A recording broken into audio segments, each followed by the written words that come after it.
तो मैं राज पांडे, आप देख रहे हैं आरसीएन टुडे। अभी की लेटेस्ट अपडेट के बारे में बात करेंगे। लगातार इस चैनल के माध्यम से सबसे ऑथेंटिक जानकारी आपको देने का प्रयास किया जाता है।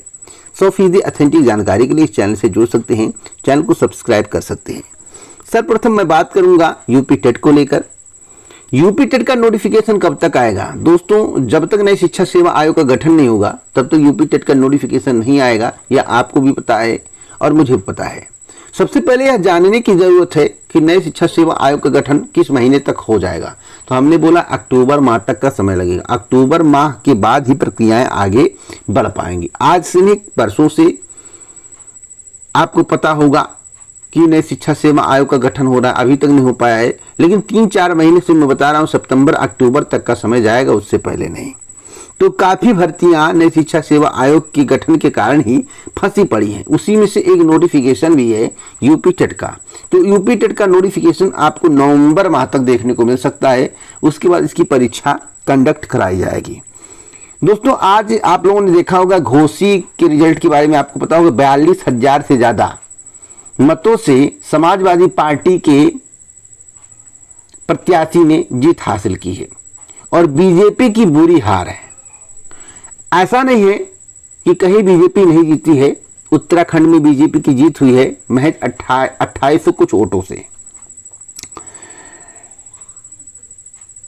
आपको बता दें, उत्तर प्रदेश में योगी जी की सरकार है, दावे बड़े बड़े किए जाते हैं। उत्तर प्रदेश में कौन सा मुद्दा हावी रहा जिसके कारण जो है बीजेपी प्रत्याशी यानी कि दारा सिंह चौहान की इतनी बुरी हार हुई है?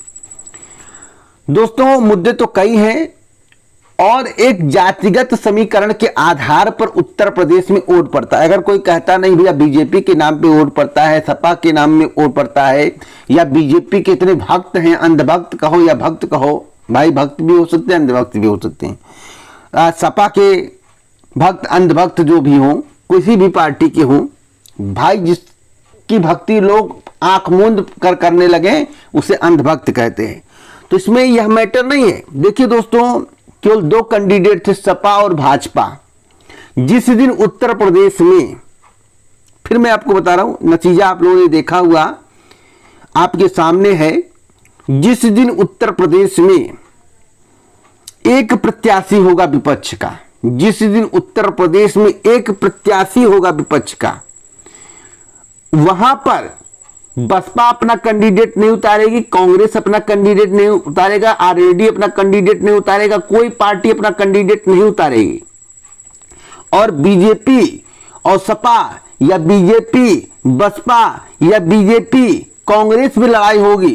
तो मैं गारंटेड कहता हूं, उत्तर प्रदेश में कम से कम विपक्ष की सीटें 80 में से 65 तक आने की संभावना है, क्योंकि उत्तर प्रदेश में मुद्दे पर चुनाव कम और जातिगत समीकरण के आधार पर चुनाव में हार जीत ज्यादा होता है।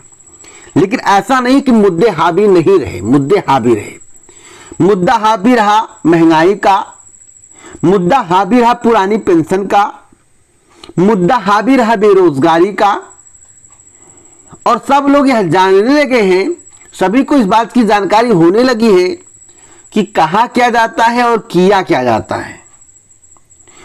अगर सपा अलग लड़ती है, बसपा अलग लड़ती है, कांग्रेस अलग लड़ती है और आरएलडी अलग लड़ती है, यानी कि चारों लोग अपना प्रत्याशी खड़ा करते हैं और बीजेपी अकेले लड़ती है, तो गारंटेड कहता हूं कि उत्तर प्रदेश में बीजेपी की 80 में से 75 से 76 सीटें आएंगी। कितने? 80 में से 75 से 76 सीटें आएंगी। लेकिन विपक्ष एक हो गया, एक प्रत्याशी हुआ और एक बीजेपी, तो गारंटेड कहता हूं कि 80 में से 65 से कम सीटें तो विपक्ष की नहीं आएंगी, उससे ज्यादा आ जाएंगी। तो इस पर यह कहने वाली बात है बेरोजगारी मुद्दा। बेरोजगारी के कारण तो बीजेपी कोई हरा ही नहीं पाएगा।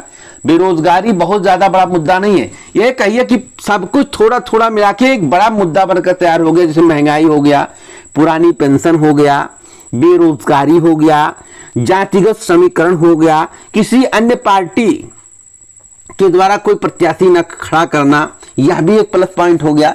तो आप लोग बातों को ध्यान से समझिए, समझने का प्रयास करिए। जिसका जनाधार नहीं है उत्तर प्रदेश में उसको खड़ा कर दिया जाए, कोई इफेक्ट। बसपा, सपा, ये सब बड़ी पार्टियां उत्तर प्रदेश की मानी जाती है, बीजेपी, उसके बाद कांग्रेस। तो आप बातों को समझिएगा।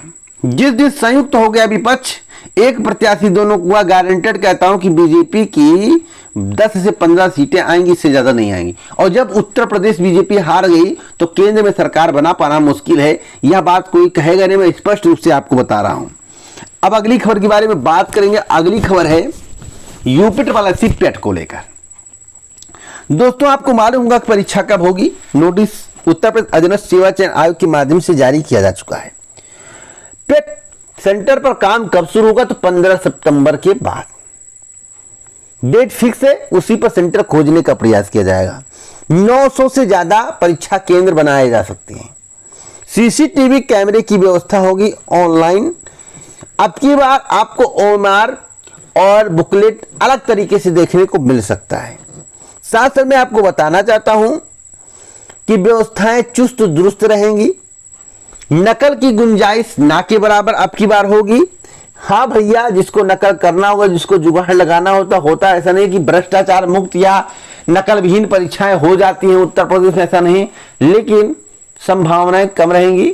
धीरे धीरे करके पेट में आवेदनों की संख्या घटेगी, क्योंकि सभी को इस बात की जानकारी मिल जाएगी कि पेट से अब कुछ होने वाला नहीं है। जैसे ही सत्ता परिवर्तन होगा, मांग होगी और पेट हटा दिया जाएगा हमेशा के लिए। यह भी अटल सत्य है, लेकिन जब तक बीजेपी है पेट हटेगा नहीं। और मैं आपको यह भी बताना चाहता हूं कि पेट का सेंटर अब की बार मंडलवार बनाया जाएगा, यानी कि आपको आपके मंडल में ही सेंटर दिया जाएगा।